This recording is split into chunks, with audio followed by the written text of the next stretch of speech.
You're watching me, MD. Wait, what? Sorry. Matty D on the MacDaddyMatty channel. And this is my frank and unfiltered review of the visual novel, Lucy, the Eternity She Wished For. This is an impressive visual novel, powerful, with great artwork and evocative music that haunts and tears at you. One I am extremely happy was recommended for me to play. But I almost did not write this review, which sounds like a lame Yelp post. But I was really on the fence there for a while, because regardless of the many critically important questions Lucy, the Eternity She Wished For, raises regarding androids and humans coexisting in our not-too-distant future, I was sporting a pretty substantial hate-on for this game for much of it on my first run-through. It was seriously pissing me off with its slow pace, slice of life, and seemingly throwaway dialogue. Oftentimes I really wondered, is the juice worth the squeeze on this one? But it was mostly the abuse that the desperate-to-be-appreciated Lucy constantly endures throughout much of the story that supercharged my ire, right up until the game blindsided me. It donkey punched the very core of my being, and at the same time tore those hate locks off my heart and enveloped me in the greatest feeling of bliss I've experienced. I don't know when I've experienced it last. It all just changed. Dramatically. Something unforeseen and indescribable that made me totally and completely fall in love with this game. The vital piece of information that I was missing, when revealed, ripped my face off, hammered flat my skewed perspective, and left me in a flood of raw emotion. And tears. And I am grateful for that experience. And I'm still getting emotional, a week after playing it, just thinking about it.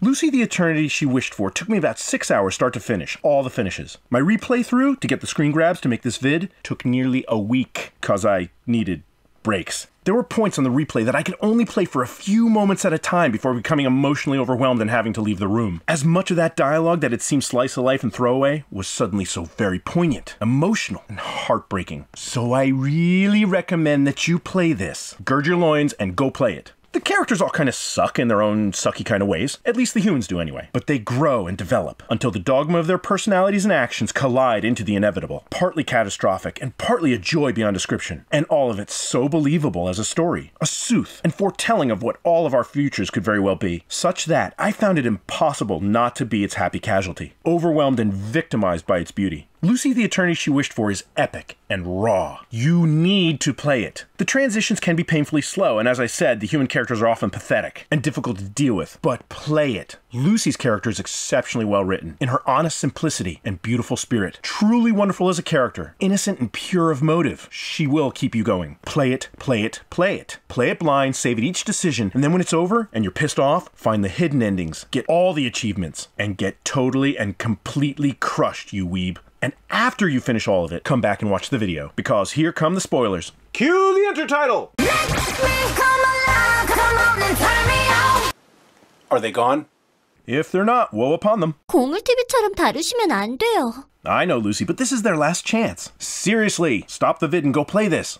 Look, I haven't led you wrong yet. You will regret it if you don't. Trust me. Hey, if they're not gone now, they're not gonna go. So, go ahead, spoil it. 루시는 최첨단 로봇이에요. This is not going to end well for Lucy, is it?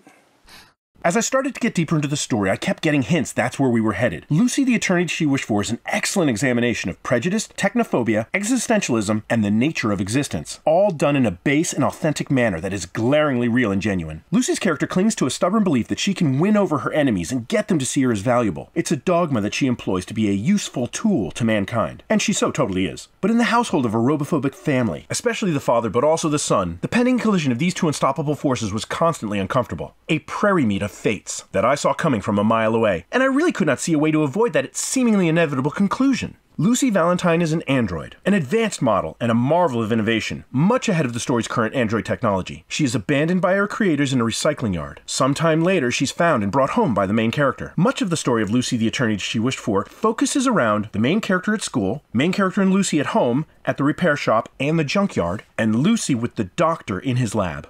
Lucy is good, both in the character's intentions as well as the writer's portrayal of her, as a being who finds joy making humans happy. She is kind and inexhaustibly eager to be useful and valued, loved, all the while struggling with the knowledge she will far outlive the human that rescued her, that she has patterned to, and is trying to forge bonds with. and that, as technology advances, she will eventually become obsolete and abandoned again. Her innocence of personality and relentless love of helping people, as filtered through the eyes of a synthetic being, has a special and captivating beauty that I haven't encountered before. Lucy Valentine and I both suffer from Galahad syndrome, which made me deeply connect with her. I was disarmed and utterly charmed by Lucy Valentine. She is a bright and beautiful tenacious flower in the bleak, dark, and barren landscape of her very familiar world. So I started playing Lucy, and the first thing I did was to change it from window to full screen, and the game crashed to my desktop.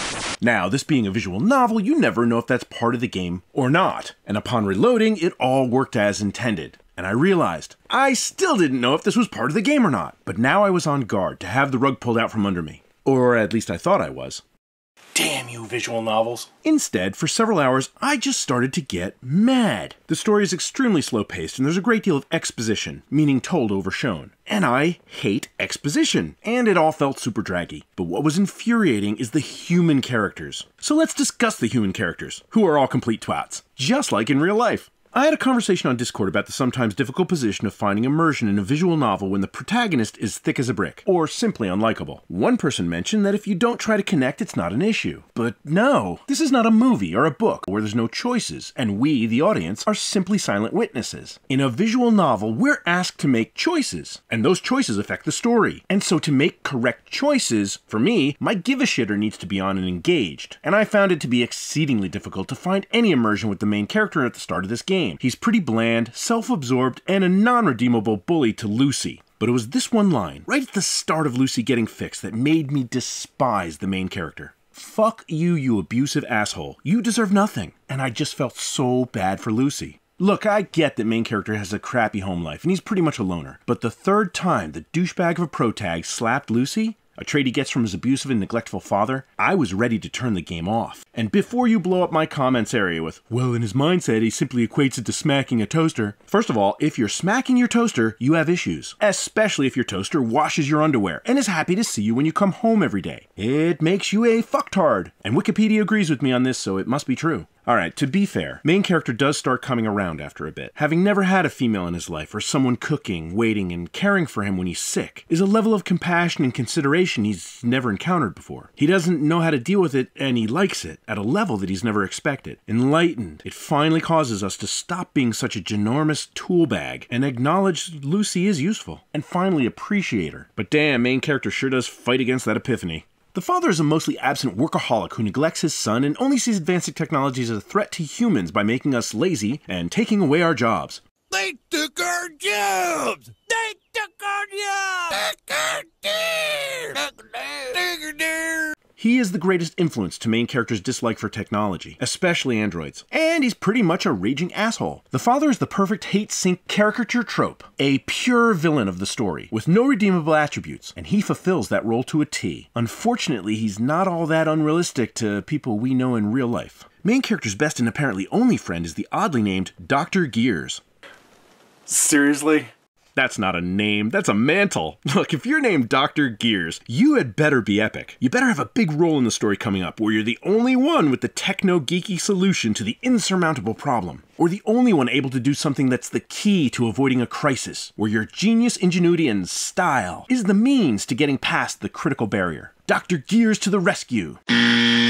Yeah, well, he may as well have been named Bob or Baek Dr. Gears. That would be like me calling myself God's gift to waifu. Or the MacDaddyMatty. And worse, he basically sees androids as nothing more than a fancy Roomba with a fleshlight taped to it. And seriously, I wondered if the story would have been better without him entirely. Give his important lines to RepairGuy. Or at least with shorter scenes, because honestly all of the Dr. Gears scenes feel overwritten and tedious. As I said, the game got on my nerves in the beginning with everyone, except uber cool RepairGuy, seeming to get great pleasure in being a giant twat to Lucy for no reason. Racism.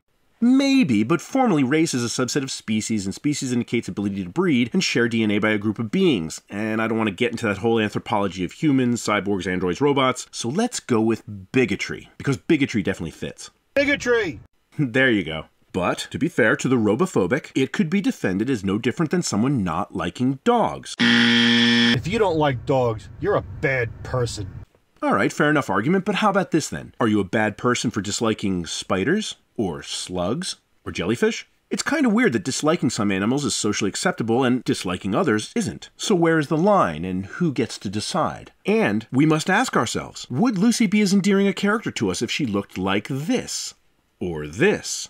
These and others are important questions that mankind will be faced one day soon in regards to androids and artificial intelligence in our society. And maybe we should be asking these now in regards to ourselves and each other. The game does a great job raising these questions and only answering them subjectively. Ironically, the game points out one of its biggest issues in the scene with Dr. Gears where he warns and explains about why people fall in love with androids. In being so realistically set in our real world, not too distant future, Lucy the Eternity She Wished For is slightly dull at times. The glacial pacing and intensely real characters and interactions reminded me of the film Ex Machina. It's an okay script, but Alicia Vikander, who plays the android Ava, does a fabulous job with the role. It's a very good portrayal of artificial intelligence become sentient, and also very believable a story. Definitely worth a watch.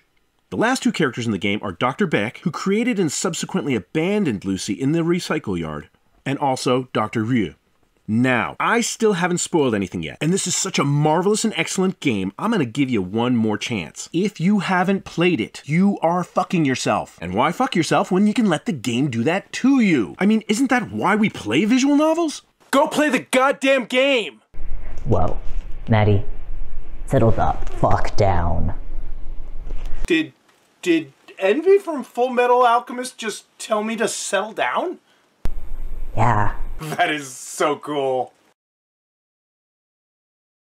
I was ready to move on after Lucy dies.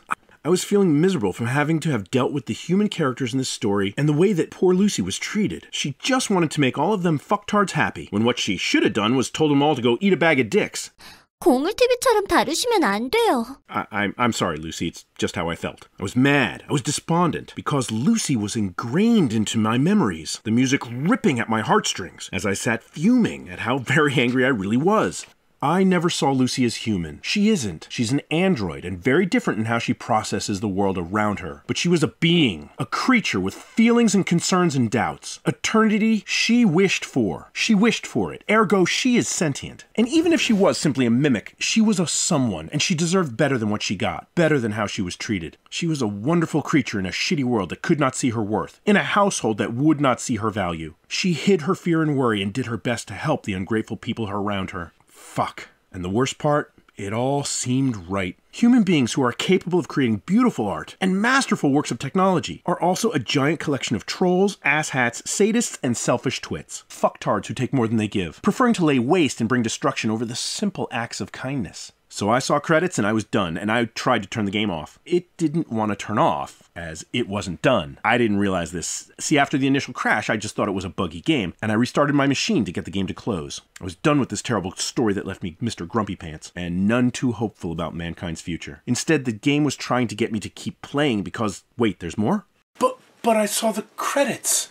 Okay, what the fuck with the hidden endings in these things? Multiple endings, yeah, of course. But I'm missing the allure of making me do a Google search to finish the frickin' game. Because honestly, I would have needed a defibrillator if you made me on my own go through all of those choices and try to find the endings. So thank God I decided to check for other endings. It is a visual novel after all. So I went back and I got the true ending. And I cried when I realized the entire game is a flashback. The only moment of present is the father's birthday, which takes place 25 years after the main story, and 10 years after Lucy and the Doctor in the lab scenes. The Lucy and Doctor lab scenes we see in game happen 15 years after the main story, where Douchebag finds Lucy in the junkyard, and after her death. It's not prior as it seems, but it's grown-up main character, after devoting his life to learning robotics, becoming the Doctor, so he can rebuild Lucy. And he does, but he's not able to recover her memories. She lives again, but she doesn't recognize him. Not until the end of the true ending, in the revisitation of the junkyard, at the spot where main character found and rescued her 15 years prior. And now he's gonna set her free. The spot of Lucy's happy memories. The spot Lucy returned to twice in Act 1. The spot that Lucy Valentine said she would never forget. And she didn't. Being back there, she remembers being rescued and remembers main character. And the other memories also come back to her. And that is brilliant writing. Realizing this gave me chills and I felt faint. It made the subsequent playthroughs really difficult because of how suddenly critical those scenes were in the lab. Scenes I discarded as bland exposition at the time. It's not just some guy whose life work is creating the next best toaster. It's grown-up main character, now Dr. Ryu, completely redeemed, whose life work every day and night for the last 15 years has been devoted to bringing back Lucy Valentine. And that crushed me. Because that is what Lucy Valentine deserves. As a fellow Galahad, what makes me happy is when Lucy is happy and appreciated, in the care of someone who could truly value and cherish her. Someone willing to completely change who they are and devote 15 hard years to do everything and anything it takes to see her back. And when I realized that's exactly what had happened, I melted. I melted because she finally had what she deserved. And that is the eternity that I wished for her. Thank you, Lucy. I am so happy I got to know you. You really made an impression on me. And it's going to be hard, but I'm going to try to be a bit more Lucy from now on.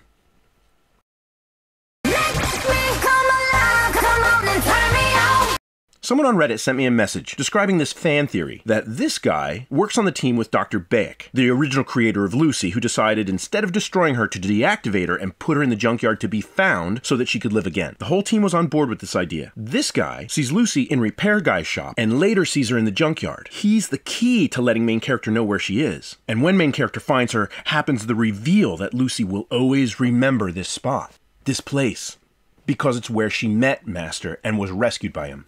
This guy is the story's hero. Anyway, I'm going to believe this awesome theory because it means there's a good chance that Dr. Baek, who initially created Lucy, knows that she's alive and in the care of someone willing to hunt the city to find her when she disappears. I'm sure this guy, this hero, told him so. So maybe there is some hope for us after all.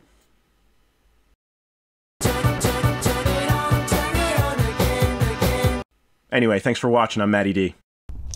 Hey Pipsqueaks, you're watching MacDonald's on the MacDaddy channel.